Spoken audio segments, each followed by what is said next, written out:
Ivy. Great to see you. So this is what you look like. All rested. So thank you so much for honoring this invitation to share your thoughts on customer experience during the coronavirus pandemic. But I would just like you to first of all introduce yourself, where you work, what you do there, and then what your company does in general. Okay, so thanks, Debbie, for having me on. I mean, this is exciting, something extra to do during this coronavirus stay home.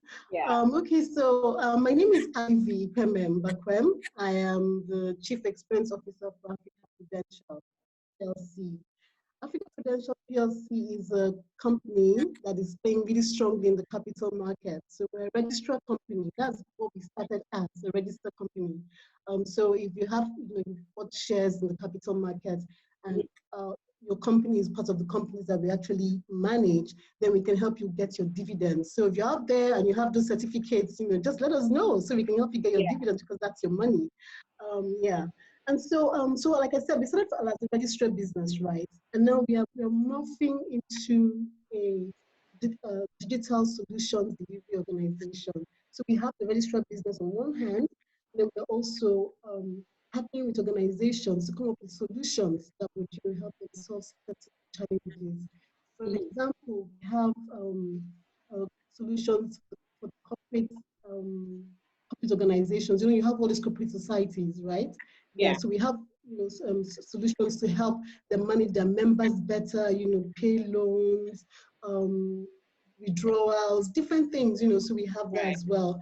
And we have a lot of other projects that we are working on. But like I said, it's a delivery of digital solutions to be partner organizations to do that. Nice. I like the fact that you have diversified over time. Great work. Great work. So, considering the nature of your business at Africa Prudential, how are you? What's the impact of the pandemic on your business at the moment? Okay, so the impact has been, I would say, one hand in terms of income generating, it has hit us hard, right? Because yes, we generate income from certain services that we actually render to customers. But in terms of actually offering that service, so to our customers, it hasn't hit us hard. Why? Because 2 weeks before we went, before this lockdown, right? This main lockdown, we had anticipated, that this would happen, and so we had to come up with a BCP, as a business continuity plan. So we all partnered as a team, all arms of the organization, and we have great leadership as well. So we all came together with our MD and said, okay, what should we do? This thing could change. We may not be able to come back home and come back to work and everything. So what do we do? And so we came up with a plan. We fleshed it out. So it's like a playbook for us, right? And we got it, approved. And then one of the wonderful things we did was that we tested it a weekend before, 2 weeks ago. Actually tested, yes. We tested it and said, okay, let's just see if it's going to work. How can we work from home? If this thing should happen. So at this point, we haven't even heard about a lockdown. We just kind of just said, let's just test it because anything can take us unawares. Yeah. And we're so glad we did that. So everybody was part of the test from the top management all the way down, and it was successful. So by the time we came to work on Monday, we just said, okay, you know what? At this rate, people first. People need to be safe. Coming to work is already defeats the social distancing. Yeah. So the best thing is let me be half. We started with like 50% of the organization should work from home, and then the others should come to work. But by Tuesday, we already went in full gear. Everybody stay at home because we were communicating with our teams, full constant. Even right now, we're communicating every single day. What's happening? So when our members were saying, "Oh, it's difficult to get transport to come, you have to struggle," we're like, that's not right? Yeah. People first. And so we said, okay, let's default. So by Wednesday, 2 weeks ago, Wednesday, we all, started working from home, except the very essential services. Yeah. So my team, which is the customer experience team, we're already working from home from Tuesday. 100% complete. So we depend on our system, we tested everything, and our calls are coming. So you know what? Calls are still coming in, emails are coming, because people don't really care that there's a crisis. They still want to communicate.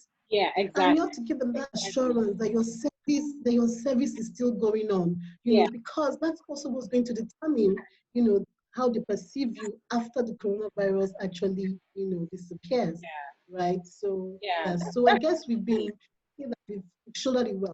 Yes.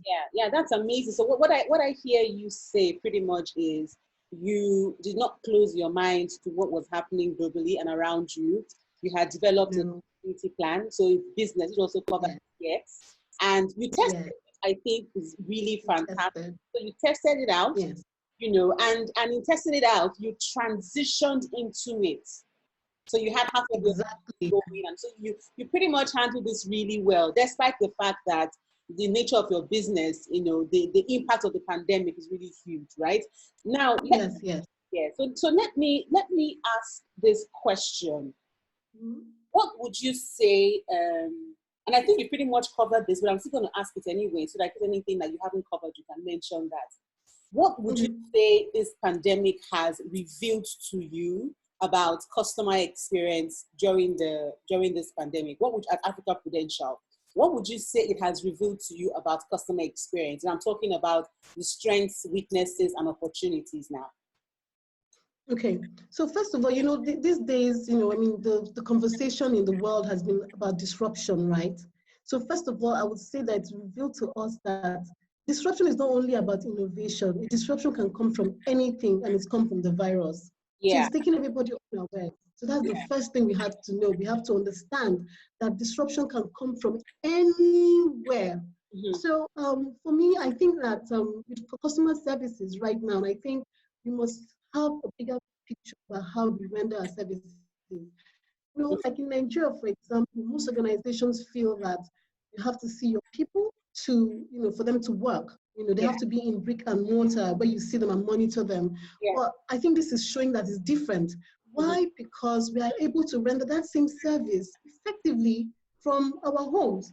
Mm-hmm. What is most important is that people, trust. That is supposed to be symbiotic now. So the organization needs to trust that the employees can work from home and deliver that service. And then the employees too need to also trust the organization, that it would empower them to be able to do that from Right. home. So they believe, so we have to believe in each other, that, okay, while we're at home, we're not just going to be sloppy. We're going to be doing our work, at the time we're supposed to do so, yes. Yeah. So I think it's revealed that change has come. We're not thinking this, what, business is not normal as it used to be. Yeah. And it's not going to be normal after the virus, because it will pass as well, So, I mean, you have to think different. So there's a leadership that has to come in now. You're not thinking the same way anymore. How else can you, offer this? Because I'll tell you something. One of the things we did during the BCP plan was that we actually looked at our the cost impact. So we said, okay, so what are we going to lose financially and what are we going to gain financially? We had to do the two. So we're actually prepared for it. We're going to lose some, but we're also going to gain some. So we saw Yeah. areas that we could actually save money on, Yeah. and right now we're actually saving money on those things, right? So it now says, okay, how else can we, offer, service to customers Yeah. effectively and at the same time save costs for the organization? So you leverage on technology. I think it's a wonderful, though it's a bad thing that has happened, Yeah. but it's also a wonderful thing because it has caused human beings to think different. Mm-hmm. Yes. Well, so again, I'd like to just really be specific on, the impact on customer experience at Africa Prudential. So has this Mhm. showed you any loopholes in your customer experience that you needed to tighten after you've noticed, after you had implemented your continuity plan? Did it show you anything? Did it show you where you had an edge? Did it show you where your weaknesses were? Did it show you what opportunities specific to customer experience? Okay, so I would say that first of all, I do run a pretty tight team. So and I have to say thank you to my team as well, because my team has been phenomenal. I mean, we can't achieve this or even talk about this without the team. Yeah, So absolutely. before we move into the coronavirus situation and this lockdown, it starts from even the journey. So it was a journey, right? How it's the management of the team and also management of infrastructure, right? So with CX, one of the things we have to understand is that we are not a standalone. So you must break the silos in the organization for you to be able to function very well. And we realize, I mean, right from time that we actually depend on different stakeholders to be able to give us that assurance that we can work from home. Yeah. So we worked tightly with the IT department, with the risk department. Everyone was on board, right, to Yeah. help us find out what. So we also assessed the gaps. What are the kind of gaps that we will actually experience? Data, PHCN, failing, which is exactly what's happening now. Yeah. So really, you can't really control. So we looked at, okay, what are the things that we can control? So like the 90-10 rule, right? Yeah. The 90% of things you can control, and then that 10, how you can manage them. And that's what we do. So we right now, people are home right now. What will stop service? What will disrupt the service is data and PHCN. So are you saying trying to highlight, are you saying that this whole essence of managing CX remotely during the pandemic has helped to bridge the silos? Yes, in the department. It has helped to bridge. It has helped to. Absolutely, because we have teams, we have leaders of teams who are in constant communication every single day, checking in. And then leaders of teams are also in constant communication with their own teams. So everyone knows exactly what's happening in every other unit. It's beautiful. Across because the sometimes you're business. sitting down, across the entire organization. There's some fantastic open communication, the ideas flowing around, and it's been great. It's also, you're saying it's also improved employee engagement as well. Because I remember you mentioned checking with the team every day, people are complaining about having challenges getting to work and all of that. And I think that's very, very commendable. And for me, really, ultimately, is after the key thing, really, yes, we're trying to deal with the issues of the pandemic and staying afloat as businesses, but what do we do afterwards? How does this experience help us, prepare for another pandemic should it happen, or make us able to function in the new normal? Right? Yes. And so the new normal. Right. Right. So let me ask you another question. In your opinion, what would you say are the top 3 sectors that would thrive during this pandemic? Because I mean, for you guys are obviously one of the ones that are badly hit. So what sectors do you think, what are the top 3 that come to mind that you think will be hit the most, and and the ones that you think will thrive? Okay, so what I think one of the 3 companies I think will thrive in, or the 3 industries, I think the banking industry will still thrive, because which one? Sorry, I didn't get that. The banking industry will thrive. Yeah. Because they also have their own BCP that they put in place, for their customers. I also think that the fashion, businesses, well, not exactly the fashion, they would always try, definitely, but the delivery, these delivery companies, these companies that deliver the logistics, they would thrive. Yeah. Now, very interesting. Another industry that I think that would thrive so well, and is those who sell, like the markets, those are into selling goods and services. Let me give you an example. And I think this is really great. So yesterday I received a message about the Mile 12 market. So the Mile 12 market is preparing themselves to go digital, right? Yes. So they have their website now, and then also they're going to have mobile markets in different areas of the city. So if you want to buy small stuff, they're going to have it all well packaged. They are going to thrive. Now let me tell you how they're going to thrive. Because not only have they positioned themselves to meet a solution right now, which is people that are unable to buy in bulk, they have a little money, so you don't have to starve. So they've actually, they're going to meet that solution, and just help us there. But then some of us who find the ordeal, going to Mile 12 market an ordeal, we now know that we can get those goods at cheaper prices without having to go there. I mean, they have actually just they've entered our hearts. They're not going to become top of mind. Now that's So what you call disruption.